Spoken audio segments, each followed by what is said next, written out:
We are. Awesome. All right. Hello, everyone. I'm here with Sensei Phil. And Phil is actually from next door at the Lebanon Ishinru Karate Dojo. Teaches both karate and Krav Maga. So, Phil, I guess maybe you can tell us a little bit about who you are, what you do, kind of your background, all that. Yeah, so, pretty much accurate with what you're saying. You know, I teach Krav Maga and then karate, specifically Ishinru, many styles of karate. Born and raised in Lebanon, graduated from Lebanon High School in 2005, joined the Marine Corps in 2006, deployed to Afghanistan twice, got back to retire, came back, went to college out of E-Town, got my degree there, and started working as a full-time instructor here at the dojo in 2007. Awesome. Yeah. So at least 5 years doing full-time instructor. Yeah. Instructor work. Yeah. Awesome. That's great. So, a couple of questions for you here.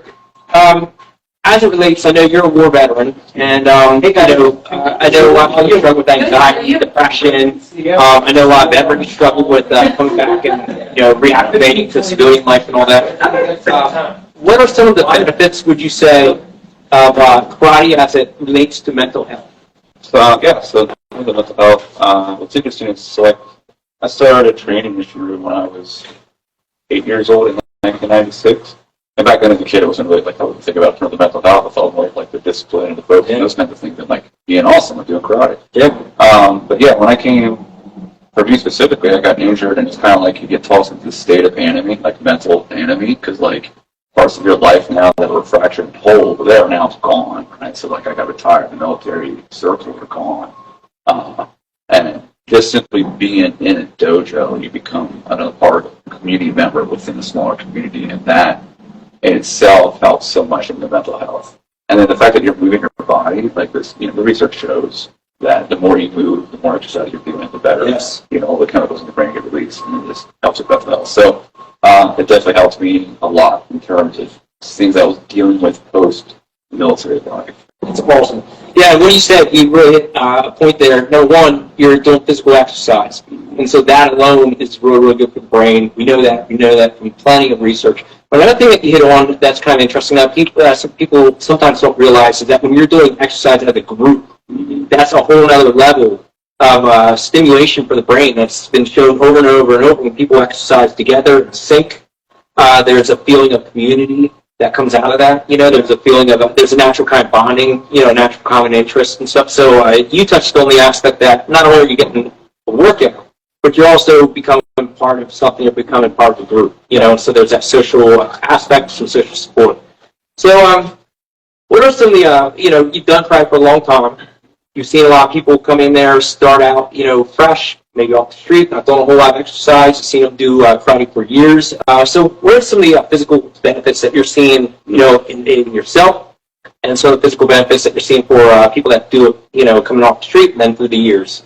Yeah, so I get that's there's interesting perspectives there. So the perspective from myself from the instructor standpoint, when I graduated college, I was weighing at between 210 and 250. Wow. Which for my height is higher than what it should be. It should be at 160, 165. Yeah. And then doing teaching and training 5 days out of the week, which was a lot, for me at the time, I dropped from 210, 215. And now I've been stabilized at 160, 165 for the last 5 years. And it's just keep trucking along. Yeah. So you saw a 40-pound weight loss. Yeah, just in myself. And there's been several students that have come in and have been looking to a large amount of weight over a short period of time, or any period of time, realistically. And we have watched several, almost at least, I think, one student lost almost about 100 pounds. Wow. Yeah. Insane. Yeah. Between being involved in the martial arts and then eating right. So that's it. It's not just the physical activity. Yeah. You have to have the nutrition side of things as well. Yeah, you nailed it. And I don't know if you want to comment on that. We talk about that a lot, where some people will think, I'm going to exercise, but I can continue eating, crap food, and the exercise will take care of everything for me. What you touched on there, go ahead.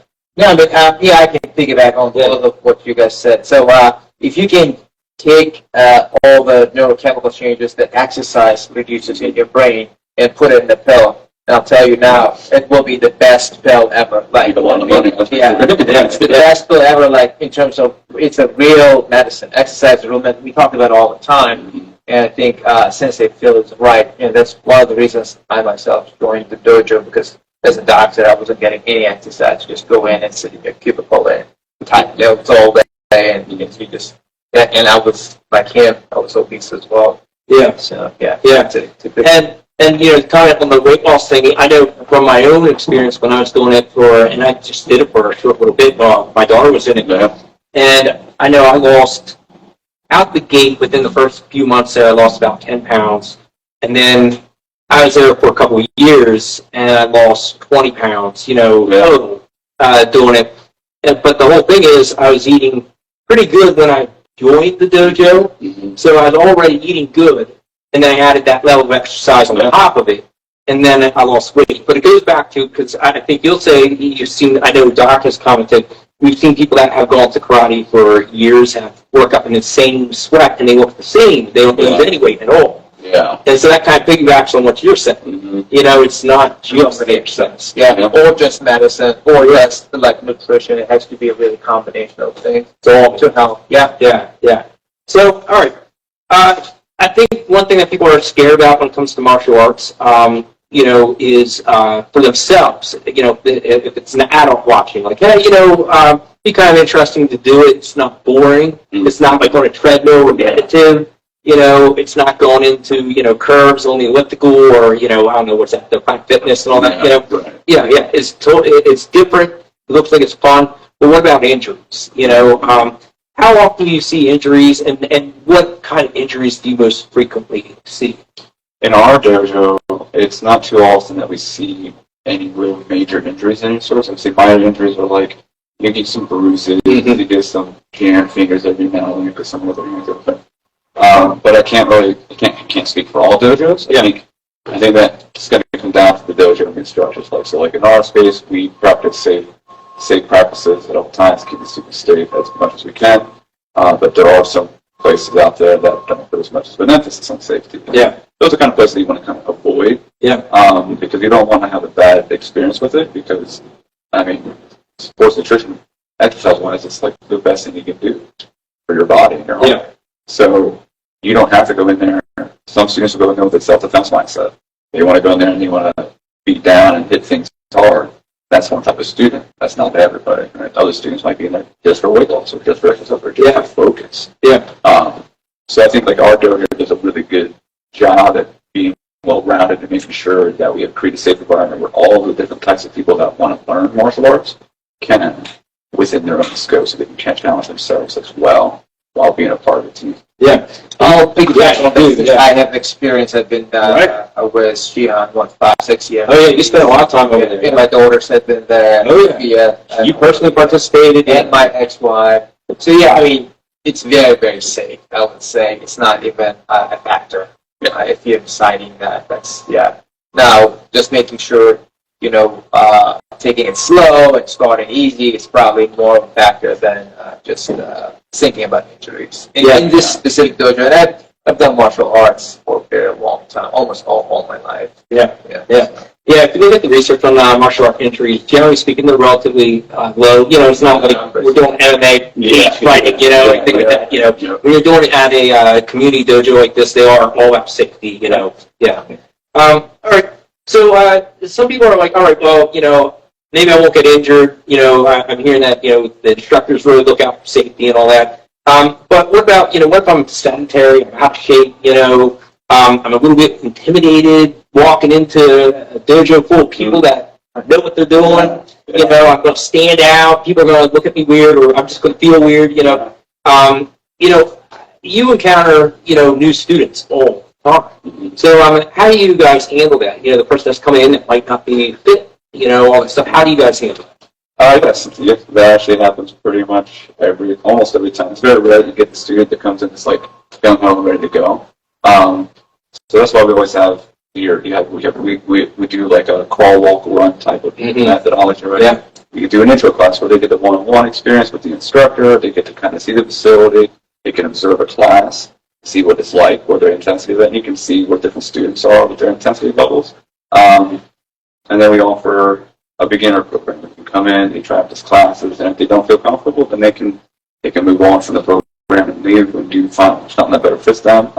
Most often what happens is very quickly our students see that everyone's there very welcoming. The kind of community that we've promoted there doesn't matter. The hardest part is walking through the doors. You get through the doors, you're more than welcome to come in. You challenge yourself, you push yourself because you want your goals. Yeah. You do your own best. Yeah. Yeah. It's a great dojo to be because the dojo's a real deal. Like having done Taekwondo and karate in other places, they tend to it's always almost based around testing and testing fees and stuff. And I haven't seen any of that here in terms of being overdone. That I always appreciate it. Yeah, I agree with that. There wasn't a whole lot of hidden fees. You paid for gear, makes sense. Yeah. You paid for your monthly membership, straightforward. Yeah. What it was, you paid for the belt, you paid for the belt itself. Yeah. You didn't pay for the testing. So there wasn't a whole lot. The fees were pretty straightforward, with the dojo, I have to say. Great value. Great value, absolutely. What values, would you say that martial arts instill if they're looking at kids, and adults? So I could say I had a client that was interested in martial arts specifically because he wanted to develop a mindset that was different than what he currently had. So let's talk about that a little bit. Yeah, I think both, whether you did for our dojo specifically, whether you did the Ishinru or the Krav Maga program, I think in the most general way to speak about it, I think for every child, adult, because we have students from 5 years old, we've had students up in their 90s, right? Yeah. So the range of student age gap is tremendous. You really do get a decent sample of the population. So I think it just creates general amount of fortitude, right? Being more disciplined, more focused, more attentive to what you're doing. And I also think that it helps to build strength and memory, right? So the more you're repeating things, you're building all these different neural networks in your brain. And we had one student, he was 92 years old, and he was World War II Navy vet, got blown up to Bill. Yeah, I remember. We talked You guys remember that? Yeah. Think of that guy, right? His thing was that, just keep challenging yourself, keep doing something different. And martial arts does that for you. Just when you think you've gotten to, you reach black belt, right? And everyone's like, oh, you're a black belt, right? You get to black belt, and you're like, oh, Yes. there's so much more to learn. Yes. It doesn't end. And you look at Shion, he's been doing it for 50 plus years. The dojo's been in existence since 1968. That's pretty wild. And he's still finding new things for himself to teach and train. And it's it's a lifestyle. Constant brain stimulation. Yeah. And it's similar to, studying on dancing, for example, learning new dance moves and all that stuff is really good for the brain. This is very similar, except for this could save your life. Right, yeah. It's practical, pragmatic. Yeah, exactly. You can apply it in real life.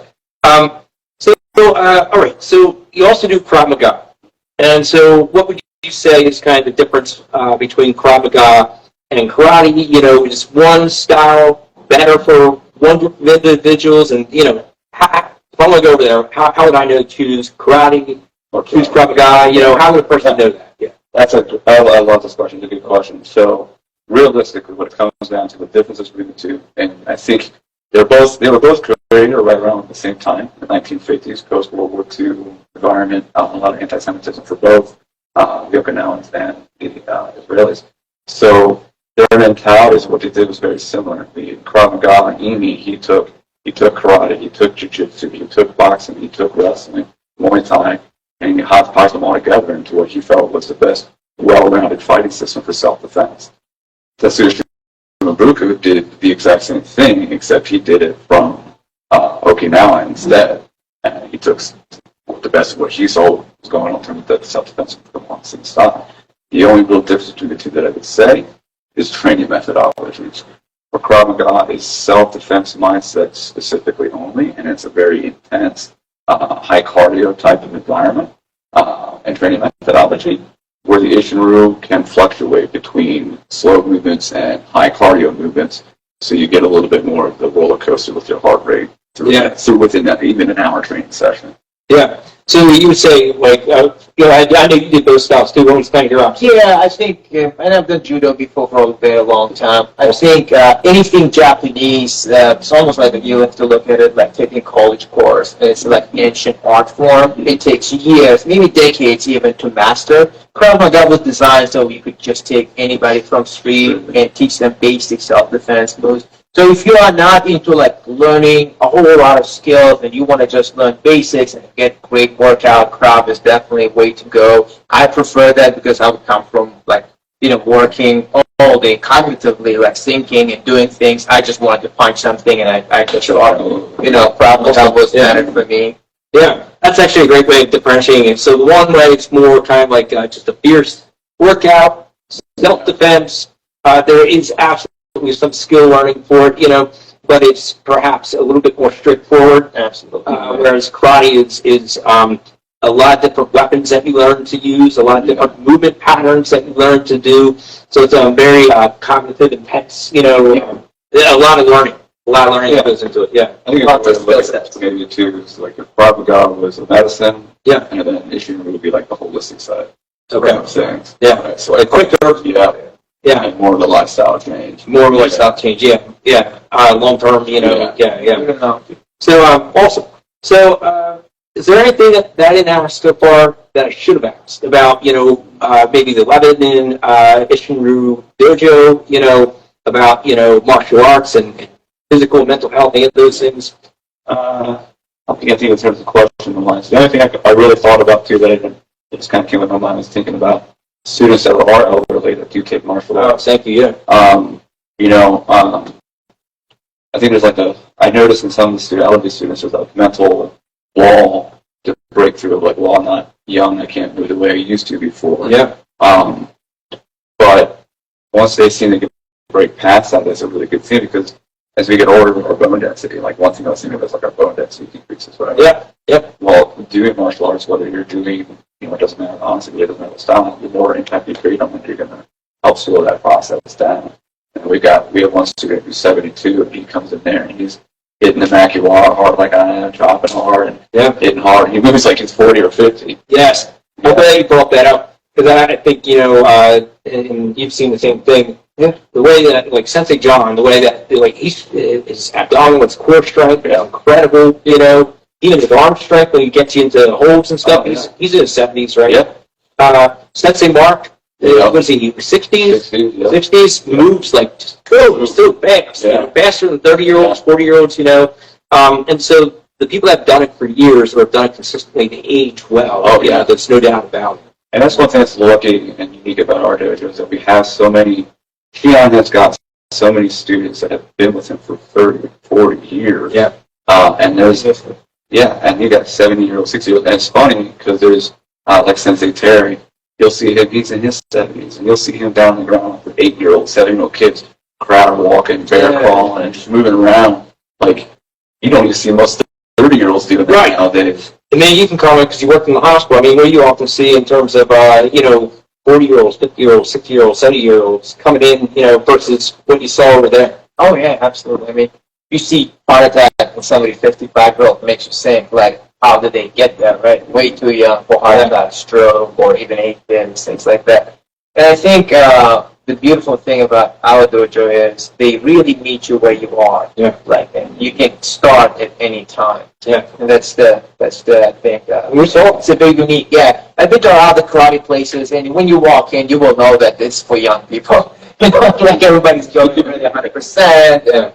But here, it's classes are laid out so that you can train and you can kind of, start.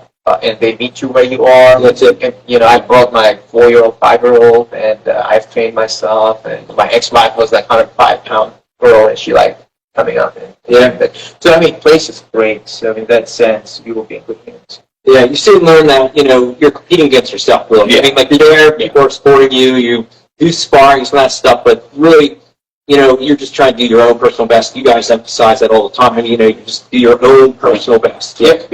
Yeah. So a couple quick comments. I looked up a few things on, the research on martial arts, and there's not a whole lot of research on martial arts, but, one thing that's kind of interesting, by far meets the definition of vigorous exercise. The thing that's good about vigorous exercise is it literally cuts in half the amount of time it needs to spend. For example, 1 minute vigorous exercise is equal to 2 minutes of moderate exercise. So, for example, if you're supposed to lose or to lose weight and maintain weight loss, you need 300 minutes per week of moderate pace cardio, right? You literally cut that in half. So that's 150 minutes per week that you need if you're doing martial arts. Yeah. So that's 3 classes, and then maybe you do a walk on the side. Yeah. You know, so it's an excellent form, you know, to support a weight loss effort.